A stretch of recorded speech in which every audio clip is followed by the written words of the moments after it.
Good afternoon, everyone, and welcome to Explore at Home, the Great Exhibition Road Festival's online series of events. We're bringing directly into your homes the best of art and science, music and technology, and innovation and creativity from across South Kensington. I'm Colin Lawson, Director of the Royal College of Music. Today, I'm delighted to be joined by the RCM's Artistic Director, Stephen Johns, for a chat about his profile outside of the college as a classical record producer.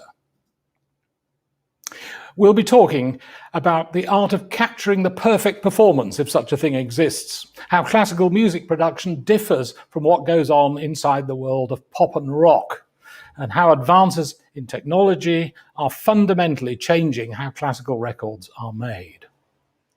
Thank you so much, Stephen, for joining me today. And wow, you're the winner of 3 Grammy Awards, 4 Gramophone Awards, and 4 Classical Brits. Before we get started, I just want to remind everyone that today is an interactive discussion, and we'd love to hear your thoughts, comments, and questions throughout. Just write to us in the YouTube chat function, and our festival colleagues, James and Maeve, working in the background, will pass them on to me to read out and discuss. So let's get started. Stephen, I'm going to start with a question that I think is both simple and complex at the same time. What is a classical record producer? Well, what a good question. What a place to start with, because I think the most important thing is that the people who make records are musicians.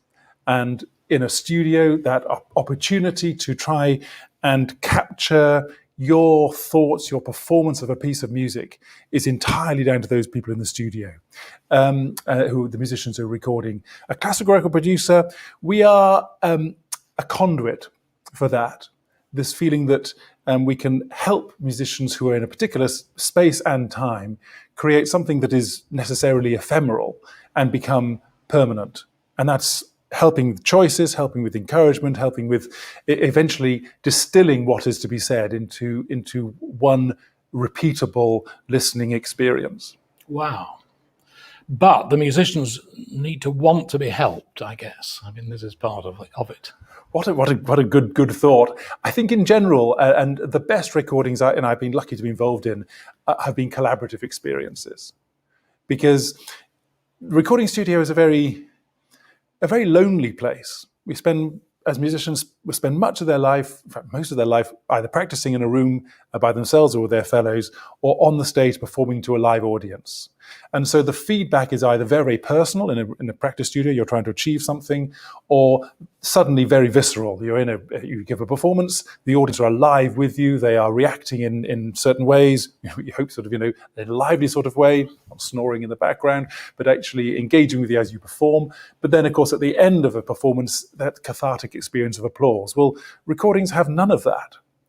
You can do the most fantastic symphonic performance, and it ends on a gloriously loud climax, and then there's complete silence. And what to say next is one of the tricks of the trade.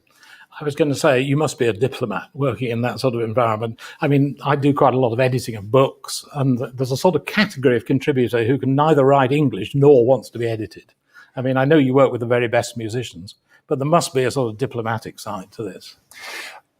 I've heard it also called a bedside manner, because again, the most intriguing thing I find about making recordings is how different people react in the studio and what they're trying to seek. I say for some people that the studio can be quite an exciting place to be, and they can find a way really to sort of delve into their own introspective way of playing, and particularly if you're working on a solo recording, for example, the chance to kind of discover, experiment, and so on. In other cases, there's a great deal of dialogue that goes on, a sort of feeling of, well, does this work? Does that work? And how are we going to develop these things? So, trying to find the right thing to say. We don't always get it exactly right, but trying to find the right thing to say and be encouraging is one of the main skills. And who rings you up to do these sessions? I mean, is it EMI or one of the record companies, Warner Classics, you name it, Decca, or is it the conductor or somebody, the heart of the music? Well, it can be both. I mean, we can discuss a little later as well how the industry's changed. But I was lucky enough to be an in-house producer for EMI records and EMI classics. And as such, the artists in the old, like the old film way, were contracted to the company.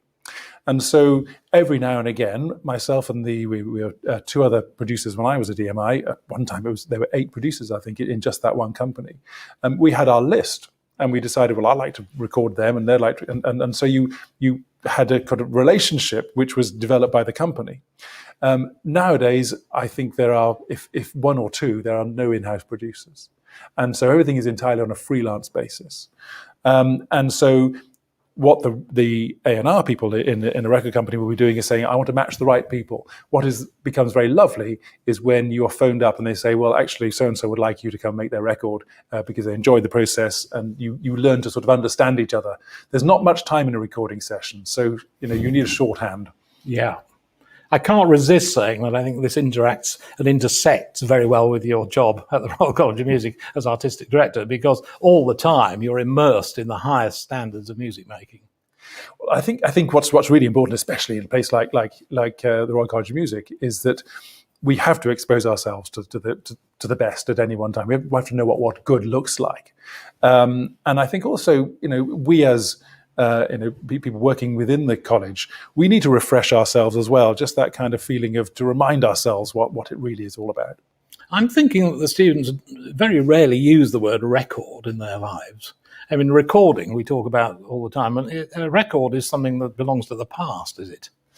Well, I think you're absolutely right. And funnily enough, we still make CDs because they're convenient to make. And we still make recordings that are 70 minutes long, but I suspect almost all of our students consume music through MP3s, and they do it through their phones, and they do it through their laptops, and they do it through their computers, and they do it through their tablets. And actually getting a CD out, putting it on and sitting between loudspeakers is much less of an experience than it may have been in the past. Yeah. And even compact discs aren't really known as records anymore, are they? No, but I think the word record is really important, actually, because you were talking about making permanent recordings just earlier, and I think there was a time when we talked about records being, or a particular recording being, a reference recording. This was the one by which all those others would be judged.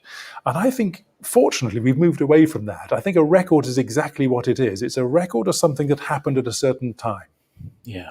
So a group of musicians or a solo musician in a particular space with their particular experience played those notes, and it became literally a record of the occasion. I mean, a good example would be, for instance, Carrie Ann recording Beethoven's symphonies, 4 different sets of this, and each one has something different to say. And what you also know is, had he started the whole project maybe a day or two later, it may have been different. Yeah. Well, the history of the 20th century is sort of bound up with all this, isn't it? Actually, when you think of the way technology has changed so much. We'll get onto this in a minute, I think. But, are we going to have some illustrations of your work? I think what would be really interesting, just because to pick up your point about capturing something as a record, is I'd like to play. It's our first slide from James and Maeve, and this just gives an example. It's from a recording of Verdi's Aida. And what I want you to do when you're watching this online is just check what our soprano is wearing as she sings this beautiful these phrases.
So what you saw in that section, of course, is a beautifully seamless performance. In fact, actually, if we show the second slide, which is slide number 2, you can actually see on the left-hand side, that's the original editing and session score. I'm sorry it's such a mess, but it tells you actually, how the joins would have happened, and we might talk a little bit this a bit later.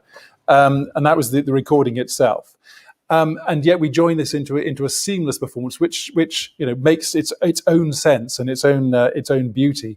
But as you saw from the film, from continuity, even the shots had the soprano changing clothes as she went through the whole process. Amazing, visceral indeed. And the left-hand side of this slide is making me think that you had a lot of work to do when you got home.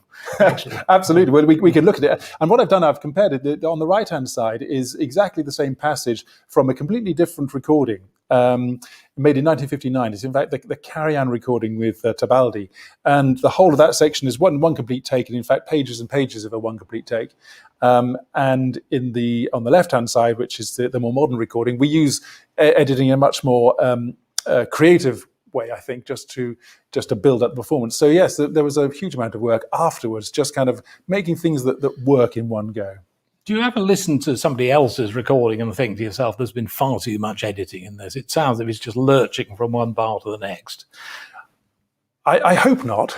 Not your work. No, I know what you mean. I think certainly within the industry, when we talk about recordings, you have to be really very careful about editing, because it's the old death by 1,000 cuts. You can edit things together and find actually it makes a lot of sense technically, but if it hasn't got musical drive or musical shape, you're not actually using the process to enhance the performance. Yeah, that's interesting. I just like, we've got some questions here we'll take in a moment.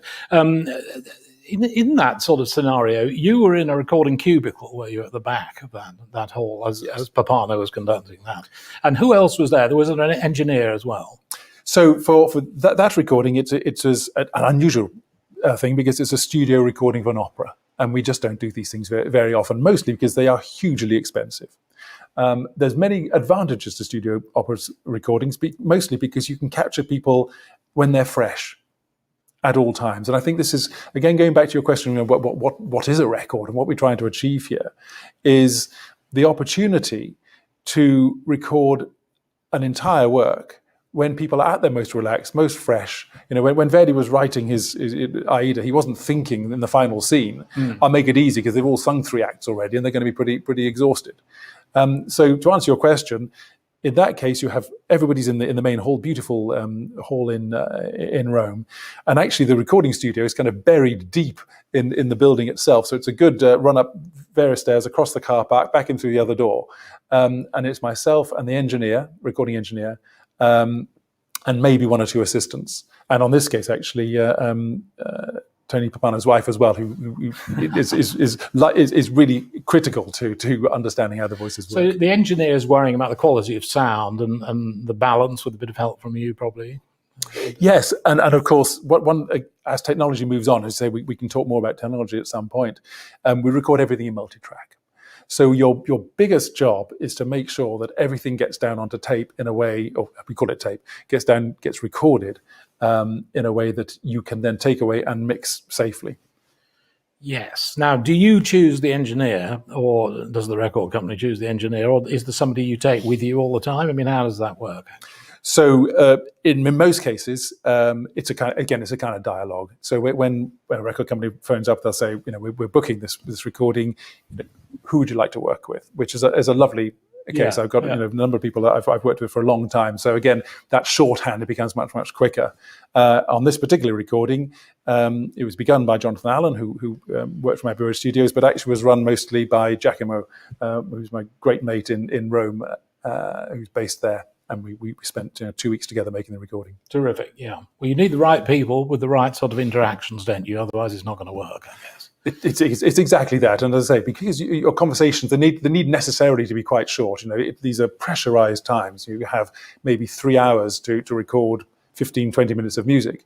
And if something goes wrong, as indeed happened on this session, if a bit of technology breaks down, you need somebody you can absolutely trust to fix it. Time is money. There's high art involved, but time is money as well. We've got a question from Mikey. How much are you part of the writing process with living composers? working together at the composition stage rather than solely the recording stage? Do you want to have a go at that, Stephen? Well, that's a really interesting question. The answer is very, very rarely do we get involved, certainly on the classical side, with the composition stage. We tend to be recording pieces that already exist. It's very different from film, for example, where the composer's in on the session, often writing the music as the recording's actually happening or playing it in. Again, I think it's because of the way that the classical music will work. A producer in a classical session is capturing a performance. A producer in a pop session or film session will tend to be literally part of that creation. I've always said, we record cover versions. It's already been written.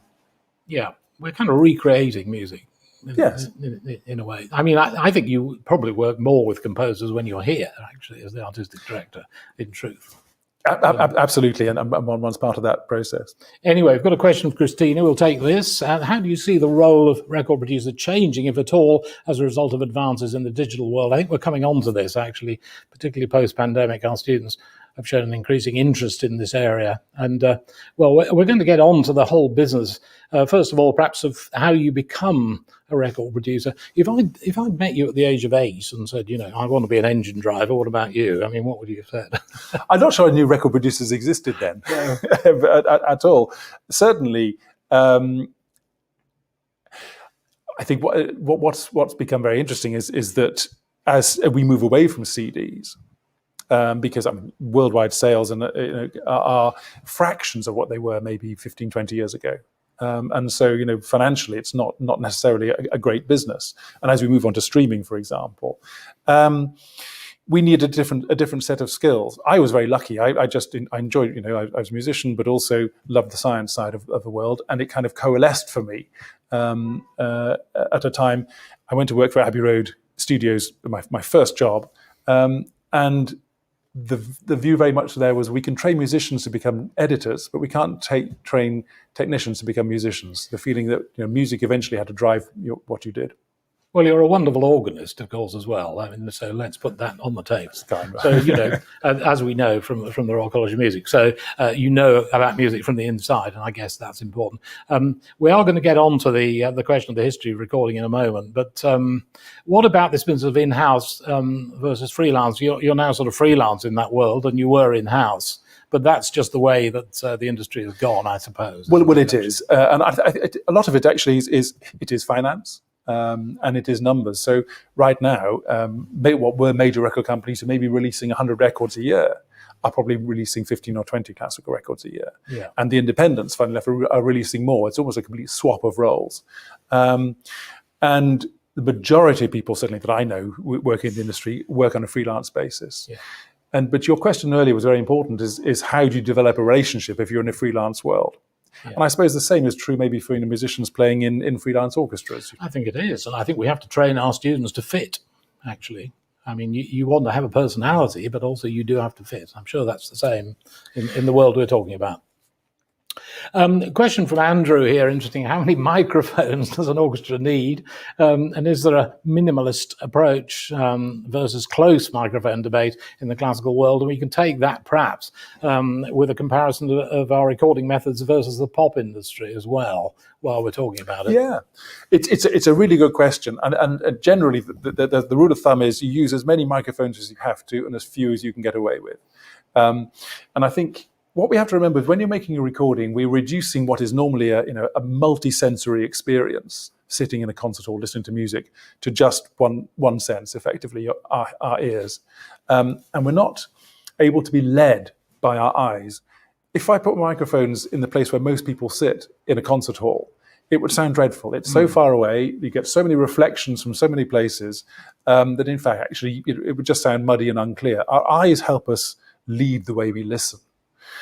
So I think the debate about multi-miking and close miking, I think we're probably past that situation now. Classical CD made a huge difference, and I won't hear a thing I've heard against digital recording, actually, versus LPs, because it's a much more faithful way, actually, of recording. And I will say this, I have had the experience once of having the original tape of, it was a Klemperer recording, the original digital remaster and the original LP. And the master tape and the master digital recording were identical. and the LP sounded like something from a different planet. Quite extraordinary. This is interesting. I mean, there's similar conversations about photography, of course, the age of film and sort of going digital, and debates around that too. Yeah, I mean, eventually it comes down to fidelity, and that's the faithfulness in which you produce it. Nowadays, we're working in high sample rates and many bits to capture it, and we are able to record things with enormous clarity. If I dropped you into a pop studio tomorrow, how would you get on, Stephen? Well, I'd know where the fruit bowl was. So what is the difference? Seriously, The whole thing about pop recording in general, it's a very different way of approaching music. First of all, you're composing as you go along, in general. So you're layering the sound, and everything works in a kind of on a vertical basis. So you may put the voice in first, you may put drum tracks in, you may put adding layer by layer, and continually going back and re-recording over the top of it. For classical music, you're recording horizontally. So consecutive performances of whole movements, parts of movements, and so on. And then you take those bits. Again, your comparison with film is very apposite, because you're taking those rushes, as it were, and editing them together to get to build the perfect performance. God, there's a lot to think about as we have this conversation. And Keith's just asked a question: how many edits could go into a particular record? Well, I mean, there must be all sorts of parameters around this. And Keith, it's a great question, and the answer is almost the same as the microphone question. As few as we can get away with, as many as we have to. Most important thing about an edit is of course that it has musical and logical sense. So. And I said sometimes the studio is a place to experiment, but we don't want you experimenting too much, because things won't join together. So, for instance, if you're at a choir and the pitch has changed, it's not going to join.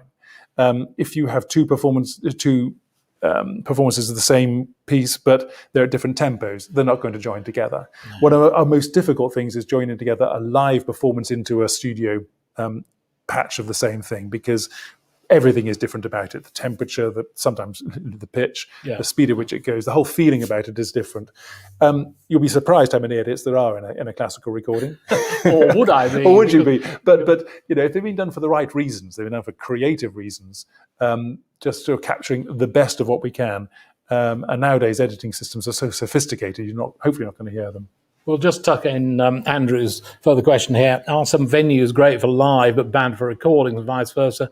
Or does a good sounding room sound good no matter what? What do you think about that? I think a good sounding room sounds good no matter what. And concert halls are not necessarily the best places to record. No. But you want somewhere for recording that just adds colour to the sound. Don't forget to visit our spaces at the Royal College of Music, many of which are fantastic.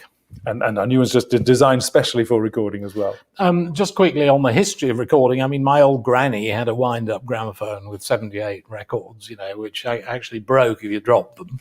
I mean, the world's moved on. Your world must have moved on. I'm not suggesting that your own career goes back to 78, by the way. No, that's kind of you. But it just gives a quick one on that. Well, I thought what would be interesting is we'll just show a quick slide if we can, which is number 5. So this goes into the sort of the technology area, because what I hope you can see when it comes up is a wax recording. Now, in the days of recording to wax, it literally was a single imprint, and you had the chap on the left hand side is actually recording the coronation. It's a wonderful picture because first of all he's wearing a white coat, and the recording engineers, because they were engineers, they wore white coats. They were scientists. And they weren't allowed to go, ideally, go and meet the musicians. The artist managers did that instead. And when you made a recording to wax, it was scratched directly into the groove, so you couldn't think of it editing. It was just a one take, and it lasted, 4.5 minutes, I think, for a 78. And if you didn't like it, they would get a large knife and just slice the top off and chuck the wax away and record again. On the right-hand side, you'll see a lovely picture. This is a rather... how to describe him? Rather a thoughtful, pensive John Lennon, and behind in the right-hand corner is Ken Townsend, who was supported a lot of equipment at Abbey Road, but actually went on to run the studios during the most glorious period. In fact, he was my first boss, so I feel very fondly for Ken. But in front of them is a recording desk that was built by EMI. And the way the technology really has changed more than anything else is that it moved away from companies who could afford to design and build their own equipment to external companies. And so in the early days, and this goes back to the question, I think, about concert halls and so on, we could build dedicated spaces like Abbey Road Studios, build dedicated equipment, and only large companies could really afford to do this. We're now at a situation where, and you're talking earlier about the freelance world, where we can go and make high quality recordings, the highest quality recordings on equipment, on laptops that you can buy in your local computers store, and on a hard drive that, again, you can buy in a local computer store. Microphones are still expensive, and where you put them are still expensive, but the technology has become much more freely available.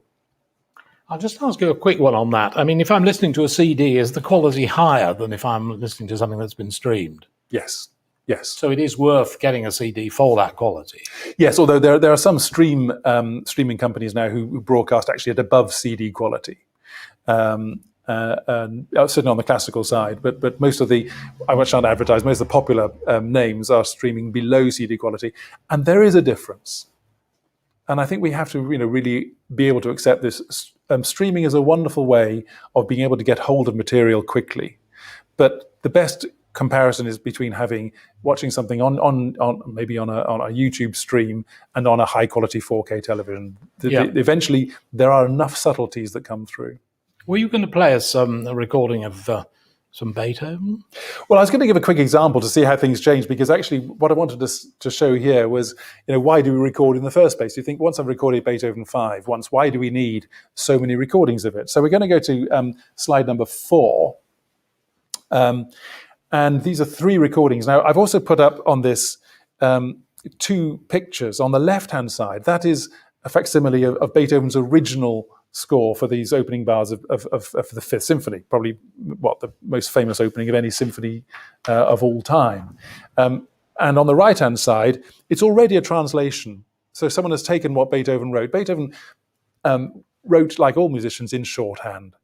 So it doesn't really tell you quite how long the pause should be. It doesn't really tell you how fast those notes should go. It doesn't really tell you what pitch they should be at. It doesn't really tell you how to articulate them. So when you're making a recording, you make a set of choices. And these 3 recordings will all just demonstrate, the 2, one by Carlos Kleiber with Vienna Philharmonic, Bush with the New York Philharmonic, and then Roger Norrington, the London Classical Players. And what is just interesting here, I think, is quite how different these 4 notes are when played by different musicians at different times. So maybe Maeve and James can play us those in.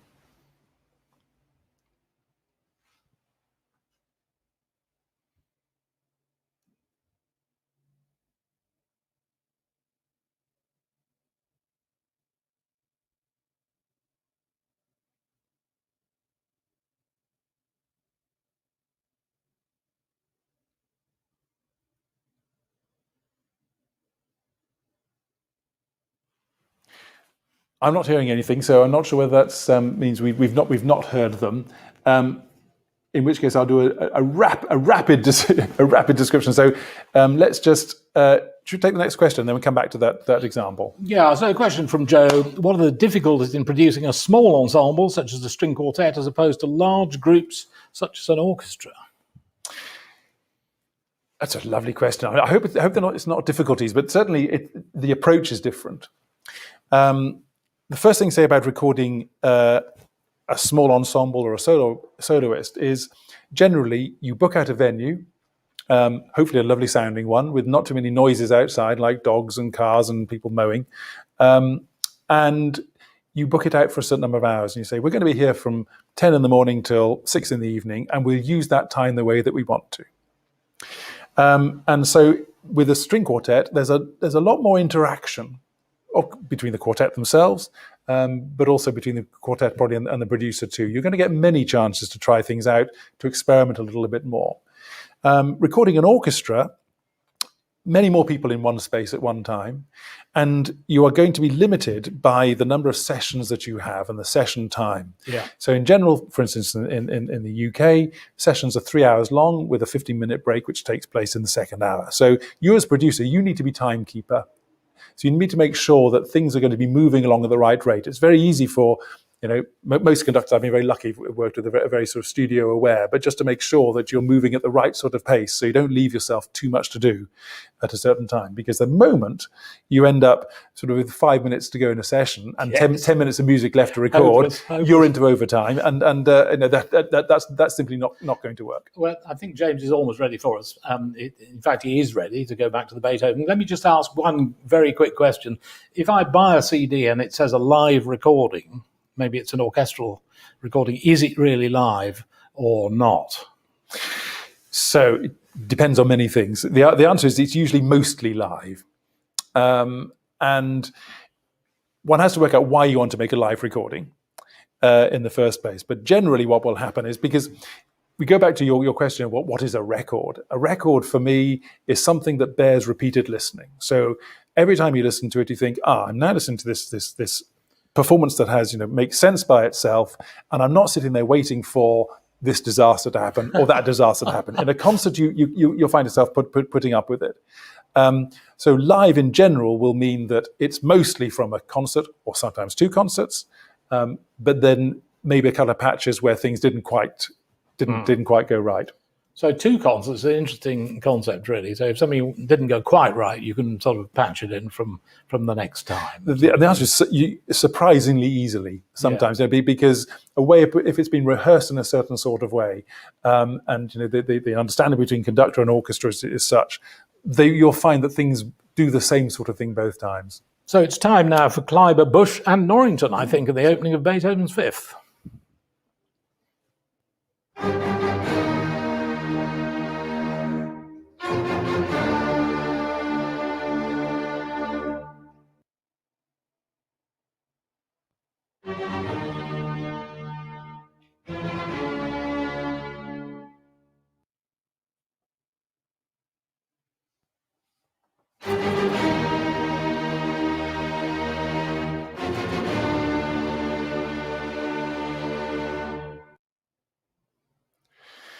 Now, I will say that we've helped James and Maeve just confuse you there, because those last two were flipped round, as you probably noticed, and that's probably my PowerPoint skills. But what was? I should ask you, what did you find different about these three? Well, the point's well made, actually, that the notation really tells you very little about that. The lengths of notes, of course, the tempo at which they were taken, the balance too. All sorts of things, really, that you can't get from the written page. That, of course, is what keeps us in business, isn't it? There's so much scope for different interpretations. And if you're interested in historical performance practice, as I am, it certainly keeps you in business, because there's plenty of argument about what Beethoven might have intended. So, because you've been involved, of course, in recordings yourself, and how have you found that approach with the historical side, and how it depends. You've just made this point very eloquently, actually. It depends really how much control you've got over it. If I'm recording a clarinet quintet, I'm sort of in control with the producer, with whom I hope to get on well. If I'm sitting in the middle of an orchestra, well, maybe Norrington or Kleiber or somebody is really doing the heavy lifting, So that sort of varies a bit too. Good. Now, I think we're doing well on how studio recordings work. I'm getting a real sense of your work in the studio. That's very good. And I think you've got some more examples for us. I was going to show you two things. First of all, and this picks up on that nice question about chamber recording. This takes us to an even smaller place, which is a solo recording, and it's number 8 on the list. And I'm going to then compare it with two other recordings. We'll end up with our opera again, because you might enjoy that, but also an orchestral recording. The reason I want to show you slide 8, this is a Chopin mazurka recorded by the wonderful Chopin pianist Kevin Kenner.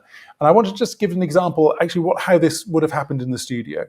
So on the left-hand side, again, we've got a score with markings. Now, those markings will be what happened on the session. So at each take, every time we start and stop, we give it a new number, so we don't lose it. And it's really important. If those numbers get out of sync, which believe me, we do every now and again, it's a great old business to try and sort of find yourself where you are. On the right-hand side is my little list, and that is, sorry, I sound like the Mikado. This is my list of what begins, where takes start and finish. So I know what's actually part of that take. So you can see what I've selected is those are the number of takes we did in order to record this little section. And as the recording goes on, so I'm sitting there with my headphones on and a pencil in the little booth, as you say, with a cup of tea and a biscuit. And as it's going along, I'm marking into the score my response to what's happening. And that'll be a sort of part of a conversation with the pianist. So, what happened here? How can I change it? So, basic things like maybe a note was slipped or didn't speak, or a chord wasn't voiced in the way that we'd wanted. And also the good things. Now, this was a beautifully played phrase. I like the way that works. And that becomes part of the feedback. So into that empty space when we finish playing, the conversation is, well, thank you. Marvelous. That particular bar worked very well. This is something we need to look at so that we know we have the whole thing covered. And of course, then the conversation comes back, well, how did this work and how did that work? I was trying to achieve the following things. So you can see for just a single page of Chopin,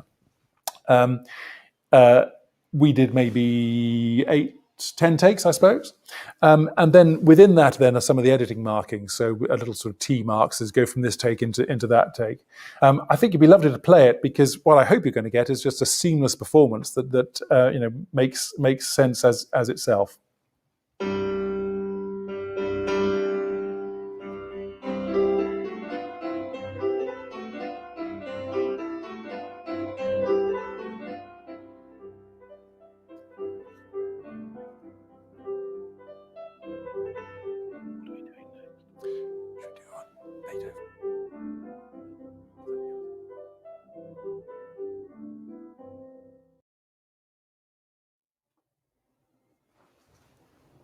Do you want to take the question first? Yes, Andrew, thanks for this. Do you ever hear a duff note on a record you produced and wonder how you missed it? Duff being relative, of course. How kind. Well, first of all, I hope I catch most of them. We've all got our little skeletons. I'm happy. I will admit one where eventually it didn't go out. I caught it just before, but we were recording Messiaen, huge piece, and one of the movements has each part is moving in a certain cycle. So the cymbal goes I forget exactly, cymbal goes every 6 bars, and in this case the whip goes every 7 bars. And I'm listening back to it thinking, yes, we've got time to approve this. I was about to go on holiday the next day, so we'll make it all happen. And almost listening in the background, and I hear this whip, and then I hear another whip a bar later. I'm thinking, hang on, that couldn't work. But we try and catch them all. That sounds like a very good definition of a duff note, I must say. Just one question about this mazurka. Wonderful playing. So you've got your chart on the right-hand side. You go home and sort all that out, put it all together, and then you send it, do you, to the soloist just to approve it? Yeah, that becomes another part of the dialogue, actually. So what will happen is I'll mark in the scores, and many producers do their own editing. I have a number of people who I'm very pleased to work with who do some wonderful editing. So I'll send them the score, they'll join it together, and we send that to the artist, and they'll come back with, well, actually, does this work? Does that work? I thought we had a different version here, and it becomes an iterative process. But in general, what we do in the first place becomes the master. Now, is it time for some dark secrets of the business? That's what I want to know now. Well, I brought one particular recording, which I think would be fun for us to look at, because it takes up your question of live, and it takes up your question of what we're trying to achieve here, because things happen. And in a concert, it happens once. Someone's got a frog in their throat or whatever else it is. We see our way through the performance, because it has a start and stop, and a recording has to live for some time. And I thought it'd be interesting just to hear this portion of Beethoven's Ninth Symphony. So maybe we have slide 9 first of all, and just listen to this section. And there's a score to take yourself through it. It's about 1.5 minutes. This extract.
So what we hear there is a lovely quartet of singers.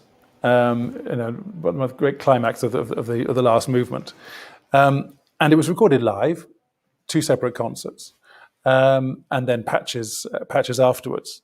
The tricky thing was that the poor old tenor lost his voice before the second performance. And this is where you have to make a set of decisions about what it is we're trying to achieve here. Because actually, it's a wonderful performance. He'd been involved in all the rehearsals, everything about it made great musical sense. But you want to find a way that when it lives on in the future as a record, not as a concert, but as a record, something very different for you to listen to, and a different way of expressing what Beethoven eventually wrote, as we discussed about the first 4 bars of the Fifth Symphony. Would it be right to, in fact, represent a musician not at their best? And actually, you make a decision saying, well, in all these contexts, why not use the technology to do something that is going to help you here? So in this case, 1 or 2 of those notes were recorded in a little patch session when he got his voice back around the other three singers, just to show people to their greatest advantage. Did you lie awake at night worrying about that? Well, quite the opposite, actually. And I'll give another example. I made a recording once with an orchestra, which was on location, where one of the oboes had forgotten their reeds, and so it's very difficult to do an oboe duet with one oboe. So it's very difficult to kind of bring the clock back and say we can all come back on next Friday, because you can't do that. And then in the case of this one, you can't all come back. I know you were going to say something to us about the layout of opera recordings and so on. So this question's very apposite from Keith, really. What affects your choice of where to record? Presumably there's got to be enough room for a start. Where is your favourite place in the UK? It depends what you want to record. Eventually, to record an orchestra in Abbey Road, there's nowhere better, I don't think, in the UK, just for that size and shape and the beauty of the sound. But there's some beautiful chamber venues, as in St. Luke's recently, which is lovely for chamber music, actually. Some places which you wouldn't imagine. There's a little place called Potton Hall out in Suffolk, and it's a great place, not just because it's fun. It's a nice acoustic for pianos and so on, but actually because it's out of mobile phone reception, and so we can just spend time concentrating on the piece of music itself.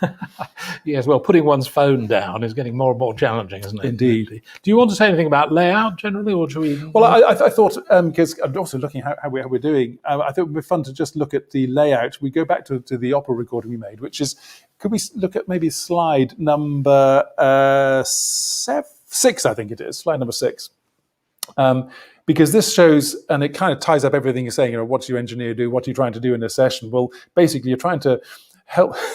You're trying to help this thing be born in as safe a way as you possibly can. So on the top left-hand side, you'll see that there's that's how we used to record operas. They're actually on a grid, and they used to say, go to number 5, box number 5, and then move to box number 7, forward and back. So you had a feeling of realization. Below it is, in fact, the idea recording, and you can see we're much more lined up in one sort of space. We tend not to use depth in different sort of ways. But then if we go on to number 7, I hope that again gives us the right sort of lineup. So slide number 7. This is when you've got absolutely everything going. And your job on the left-hand side is most of the stage, with the singers, soloists, an offstage band, Egyptian trumpets left and right. And then on the right-hand side is your 7 soloists in this case, and chorus, and how they're all laid out. So every single microphone thing we owned, and a few more, are all out there. And when you're listening to this music as a producer, I find you've got to kind of relax back to it. It's very easy to get overexcited and start missing things. So, Egyptian trumpets are ridiculously difficult to play, but you want to make sure on a recording that every note is clean and clear. So you need to listen. So why don't we listen to this particular, the end of Act 2? Just imagine we're trying to capture everybody, all the microphones, all at the same time, nothing going over.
Wow, pretty energizing. But what a lot to listen for in the texture.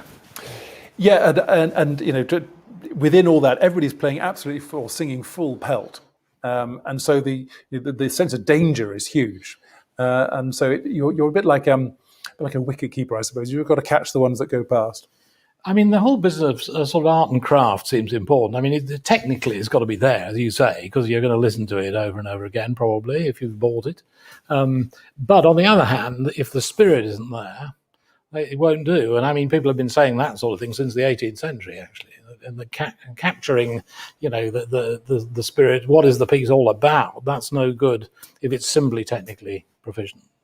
It's exactly the same as you say for performers. I mean, we can do a beautiful job. We can polish a recording as much as we wish. We can often get a feeling for musicians playing in a way that they themselves can't manage. And we have to be very, very careful that we're not changing expectations of how we listen to live music. This is a different thing entirely. It's more of a dialogue between the musician and the composer, or at least the notes that are originally written. But at the end of it, if there's no spirit behind it, I mean, we recognise it straight away. Even to hear a recording in the distance, and suddenly your ear's caught by a beautiful turn of phrase, and that's the sort of thing. And so you were asking earlier about choosing takes. Well, I'm choosing takes. They're the ones that make my hair stand up on the back of my neck. That's important, I think, having one's hair standing on the back of your neck. I absolutely agree with that. And I mean, we just have to remember we're in such a different environment now. Music surrounds us. In the 19th century, you might get one chance to hear Beethoven's Fifth live.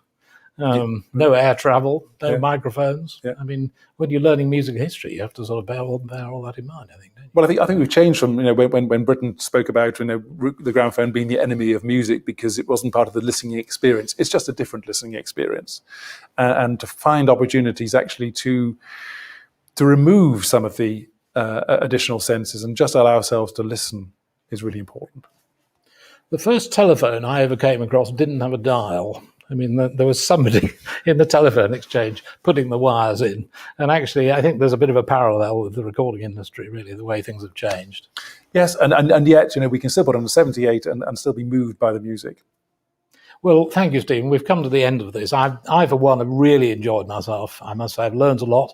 And for those watching live on YouTube, I think we've caught most of your questions, all of which were very good, I thought. And there'll be a recording of this discussion. It'll soon appear on the Great Exhibition Road Festival YouTube channel for you to watch again or share with your friends, perhaps, or colleagues, wherever you work. All future live events and recorded videos from the festival will appear on this new YouTube channel. So do click the subscribe button and you'll get a little notification when a new live event or recorded video has been posted. We have a link soon to be posted in the YouTube chat to an evaluation form where you can tell us what you thought of this event. And Stephen and I will be awaiting that eagerly, and we'd really appreciate your feedback. So otherwise, that's it from me and from Stephen. Thank you to everyone who tuned in, and have a good afternoon. Thank you very much.